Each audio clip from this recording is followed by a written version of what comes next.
C'est dans ce même bureau qu'on m'a informé à 10 heures. 10 heures que la police était déjà saccagée, la prise des armes de guerre, que les leaders politiques ont conduit avec une marée humaine qu'on ne pouvait pas mobiliser.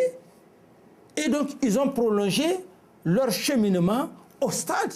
Et du stade, me l'a-t-on informé qu'ils ont défoncé le portail, quand bien même que la loi était là, en disant que la manifestation ne devrait pas avoir lieu parce que le stade n'était pas propice à ça. Défoncer, rentrer au stade.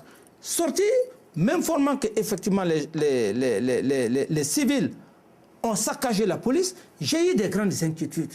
Je me suis dit, mais aujourd'hui, ça ne va pas. Et donc, les militaires, comme je vous le dis, cette armée, la France sait, la France connaît, la communauté internationale sait, 50 ans, cette armée n'est pas structurée. Et donc, les militaires sont partis. Il y a eu accrochage très malheureusement. Il y a eu ces cas de mort, ou par balle, ou pointé, ou viol. Moi, je n'ai pas assisté. Et puis, finalement, par l'asphyxie.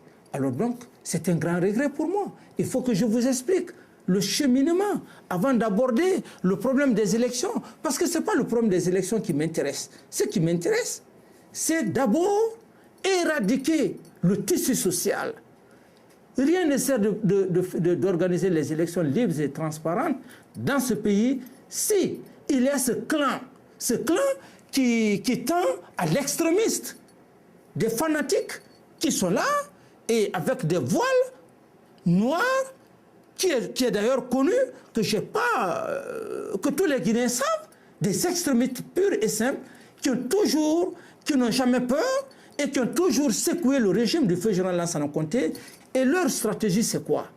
C'est effectivement leur stratégie. Il fallait alors conduire cette marée humaine pour qu'il y ait accrochage entre l'ordre public et les sympathisants pour que la communauté internationale puisse aujourd'hui parler d'un problème de décès.